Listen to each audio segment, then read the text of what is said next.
Hi, we're here at Haus Properties and I'm joined by Jamie Lester, previously of The Apprentice, now full-time house property man. How are you, Jamie? Very well, thank you very much. Thanks for coming. Welcome to Haus. Yeah, thanks very much. I mean, my initial impression walking in here, I think is what you set out to achieve. Very nice, homely, almost like a country house kitchen. Yeah, I mean, Haus was born because the heart of the home is the kitchen.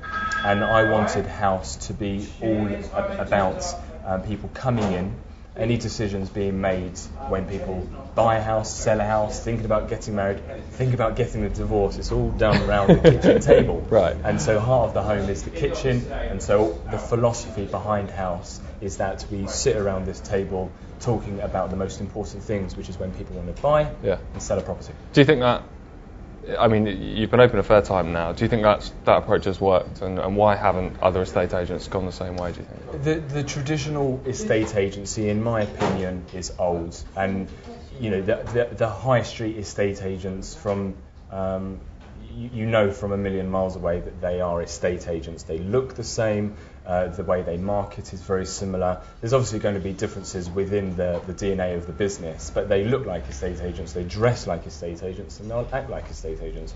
That's not Haus. We are bespoke, we're boutique, and we're offering a whole new level of service. And is that something that you've kind of always had there? Because obviously you're in The Apprentice, and previous to that you're involved in property. Has this always been an ethos, or is it something that you've just seen, oh, actually, you know, this might work? I've opened an estate agent in Fulham, the most competitive of markets. It's right outside central London. There are other very, very sophisticated agents, some very good, some very bad estate agents. I wasn't going to open another estate agent. I had to do things differently, and I've managed to see a gap in the market. We've opened, and people love it. That's really interesting. So it's not necessarily an ethos you've always had, no. But it's just something you've identified an issue and you've solved it. My last business, when I was selling property overseas, I saw a gap in the market, which was to have a UK office as well as an overseas office, because people enjoyed meeting British people in England and using British bank accounts. Yeah. So that was my gap in the market, and it worked very well. With this business, it is trying to dress estate agency in a different way, and we're starting to see banks do that as well. So it's very interesting to see how this culture is catching on to other industries too. Yeah, and we were talking about Virgin Money, and we also talking about briefly about Starbucks, who yesterday launched their initiative to learn every customer's name. That's right. There's that kind of personal, and indeed with social media and Twitter, which I believe you endorse. There's that sense of connection with the consumer now. Yeah, absolutely. If you look at every industry, they're always, with the social media, they're looking to try to get to know their customer, maybe get to know their names, like Starbucks are doing. Virgin banks are encouraging people to go into their bank, which is not called a bank, it's called a lounge, to enjoy their Wi-Fi, to enjoy a coffee, and to maybe even have a business meeting within a bank. That, NatWest, HSBC, Lloyds, Halifax, they're all banks, but they're starting to change into an environment where, if you look at Barclays, they no longer have this traditional bank setup, but an intro, meet and greet with a person, because the customer is saying, I don't want to call a call centre in India, I want to deal with someone who knows me. Yeah, that's quite a brave thing for perhaps a small business, someone just starting up, to do though, isn't it? Is to make that decision to not be like anything else that's working. It's difficult. This doesn't exist in estate agency. Most estate agents, there are one or two cool boutique agents out there, so I can't blanket everyone, but the majority, 95% of estate agents look like estate agents, and inside they are estate agents. Yeah. Well, we're doing things differently. It's always struggled with a stigma attached to estate agencies and estate agents. So. Yeah. And it's something you've been involved in for a long time. So talk to me why you got involved in sort of property investment and why you've stayed involved in the industry. I love property. I mean, at 15 years old, when my friends at school had a paper round, or they worked at Londi's on Saturdays, I worked in an estate agent's. I was the one photocopying, making the tea, getting keys cut on Saturdays. Yeah. And then after school, after my GCSEs, I got a full-time job with Countrywide, one of the largest estate agents, or if not the largest estate agents in England. Yeah. And from the age of 16 to now, I've been involved in the property industry in one way or other. I love property. So what was your thinking behind, because obviously a lot of people know you from The Apprentice a couple of series ago, what was your thinking behind entering that process then? The Apprentice? Yeah. Well, I saw it as a win-win situation. I would, if I won and got the job with Lord Sugar, I think he is someone who always tries to see a gap in the market, do things differently, and clearly he's been highly successful at that. So to learn from him and to work aside him, money can't buy experience, plus you get paid for doing it. It's a win-win. If I didn't win, I felt that what I had done in my career to date was plausible, and any decision I made on The Apprentice I still stick by. You know, there's going to be the odd faux pas that everyone makes, but that's what happened when you work from 5 a.m. to 1 a.m. every day for 3 months. But what was your faux pas, by the way? I'm not telling you. I'm thinking I can't remember. I could tell you about the second largest river in London if you want me to. There we go.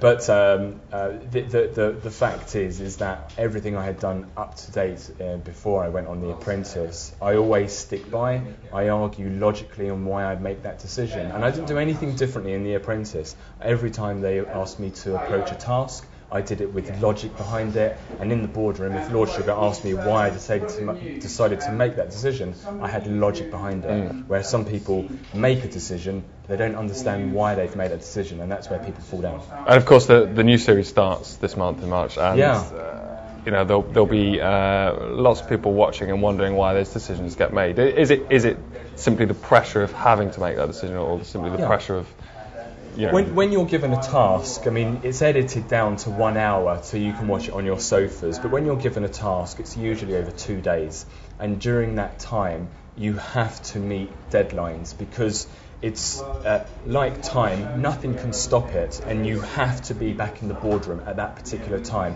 It's not, we didn't miss that deadline, we're going to be penalised by £100, £1,000, like it can be in business if you miss a deadline.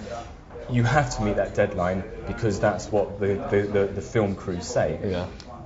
So when you start a task at 9 a.m, you have to make certain decisions by 10, certain decisions by 12, because by 5 p.m. you are going to be. And if you look at how much we do to a task, you know, think of, design, create, and make a beach product all within a day. It's incredible what we. And sometimes you look back, scratch your head, and go, "How have I managed to do all of that in 24 hours?" But you do. And along those decisions, clearly, people will make well-informed or bad decisions. So what's the key to success then, do you think, in The Apprentice? What does someone need? Always think logically, not just in The Apprentice, but in the business world. Every time you make a decision, have logic behind it. As an example, we're going to make 200 sausages. Why, this is one of the first tasks, why would you make 200 sausages? Well, because every hour I plan to sell 5 packs. How many sausages in a pack? Well, there's 5, so that's 25 per hour. You're never going to sell a pack a minute. If you look at any market stall, which everyone has walked down, unless there is a queue going around the corner and you can exchange money at 1 a minute, and that's an average, it will be impossible to sell that. So when you land yourself in the boardroom after losing a task and Lord Sugar says, did you not think that you'd be having to sell 1 pack every minute when you made 1,000 sausages? You're spending far too much money for the time allowed to sell. It is amazing that, and it happens every year, that people, potential apprentices, tend to miss the fundamentals of business. It's always logic behind every decision. Sometimes there's a gut reaction when you make a decision on a design, Sometimes it just makes sense, but you should always just step back from that decision you make and just in 60 seconds try and think why you've made that decision. So it must have been, coming out of The Apprentice and creating Haus Properties, it must have been a really nice, almost, many people wouldn't see it as relaxing because you're creating a business, but it must have been quite a nice, freeing feeling. It's highly, I mean, I'm in love with what I'm doing. It's highly enjoyable because, albeit we are selling properties, so we are competing against our competitors, no one is like us at all. So if we're invited to sell a property, people already like what we're doing. They like the fact that we are bespoke. They like the fact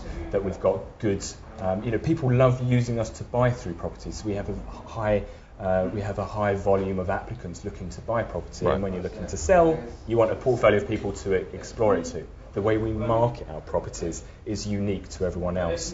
I see what our competitors are using in regards to property details, websites. We all advertise on the portals.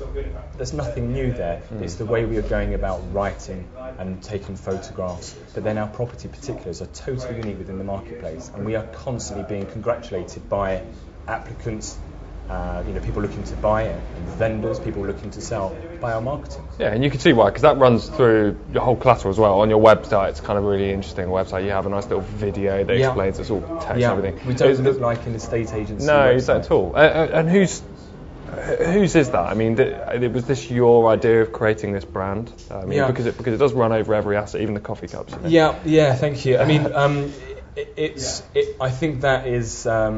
The house was created because I saw a gap in the market, and it was about 18 months of frustration of not having my own business, The Apprentice and it going through TV, and afterwards the exposure it gave me. But I was always looking for the next business that I was going to run, and no way was I going to invest my time and my money into another estate agent or another company selling coffee. It has to be something unique within the marketplace, and I think we've done it here at Haus. Yeah, totally. I think you have. Well, Jamie, thanks for taking the time to talk to us. I know you're very busy, and all the best for Haus. It's looking good from here. Thank you very much. Thank you.